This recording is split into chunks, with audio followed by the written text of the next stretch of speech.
Welcome to the Muslim Street. I'm here with my co-host Laila Abdelaziz, and we'll be bringing in the studio Hassan Shibly later on with Care. Those are the sounds of Etta James, who just passed away a few days ago. It was Etta James who wrote in her biography, Rage to Survive, which was co-written with David Ritz, that she was a Muslim, that she had studied the Holy Quran, and that Islam might have helped her later on in her life avoid the issues that she went through with substance abuse, etc. And she says quite vehemently that my religious practices might have been erratic, and my wilderness surely overwhelmed her piety. But for 10 years, I called myself Muslim. And, sometimes we go through different things in our life. And in the early 60s, Etta James had a bout with Islam, and we have to recognize that. She leaves with us some beautiful music. And you heard the music on the way in, the song At Last. And I have a personal kinship, Laila, with that song. That song was actually cut in Chicago, 10 miles from where I was born on the same day. Wow. Imagine that. Wow. The same day, November 15th, and I won't give the year. Malik will never give the year. But so Etta James and I are forever, ever not only connected with that beautiful song, her signature cut At Last, but also the fact that at some point in her life she was a Muslim. So.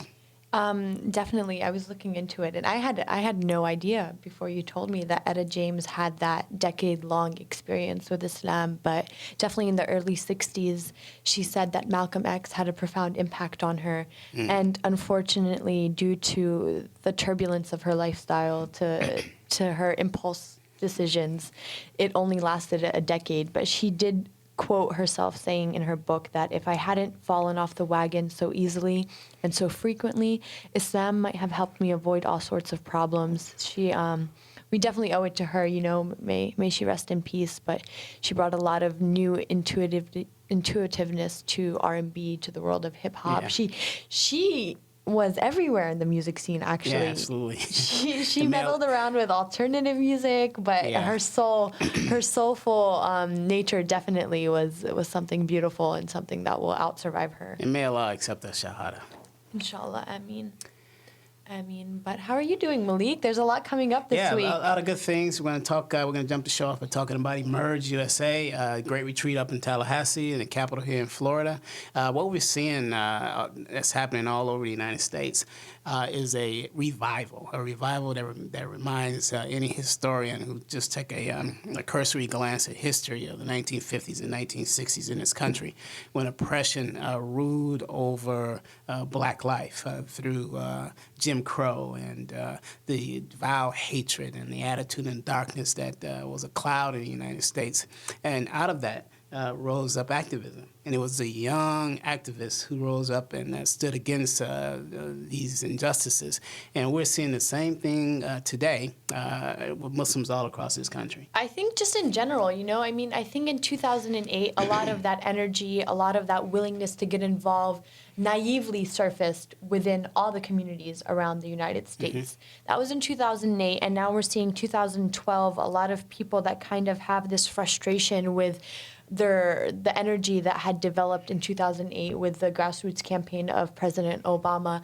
And I think that what we will see in 2012 is much less of the naivety of political engagement and much more of kind of an in-tune, focused, and targeted energy at civic engagement, at political lobbying, at that voice and that commitment to serve a community and create accountability and relationships. And definitely, there's right now in Florida, we're officially hitting off the 2012 campaign season with this upcoming debate tomorrow.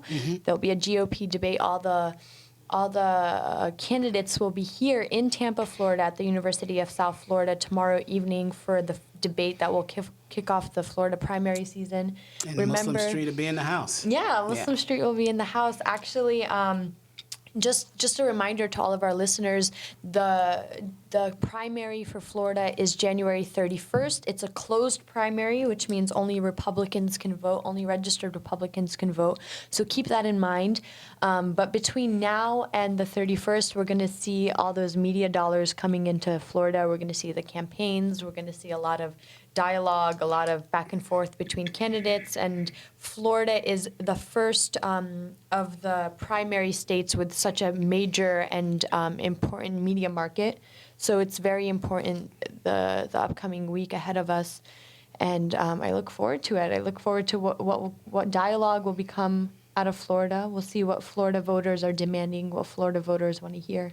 Yeah, all over today's papers here locally in Florida was I guess there's going to be a lot of protests too. So Yeah, again, the activism is going to be on Front Street. I actually, let me see if I can pull it up, but there will be.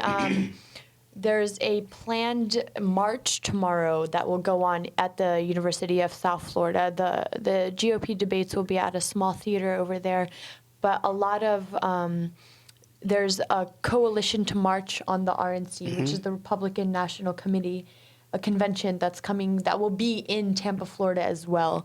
So a lot of these organizers that have been preparing for like the past 2 years, actually, Right. or the past year and a half, however long they've known that the convention will be in Tampa, Florida. A lot of them have also organized for a march tomorrow.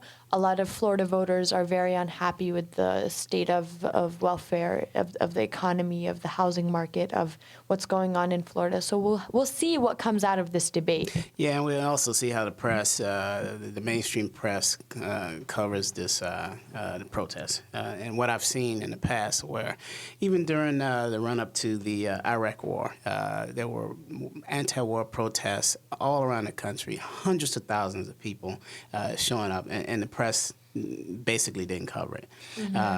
What happened in Chicago in 1968 at the Daily Convention, the Democratic National Convention, where we saw the protests explode.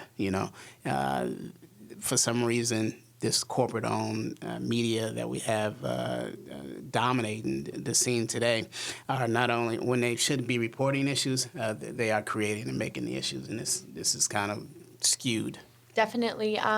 Please join us today on the Muslim Street. We'll have today with us, we have Hassan Shibly, the Executive Director of CARE Florida. Again, you're listening to WTAN 1340, The Muslim Street, live with Laila, Abdelaziz, and Malik, Aziz. We will listen to the soulful voice of Miss Latifa right now and join you after the break. Play me on the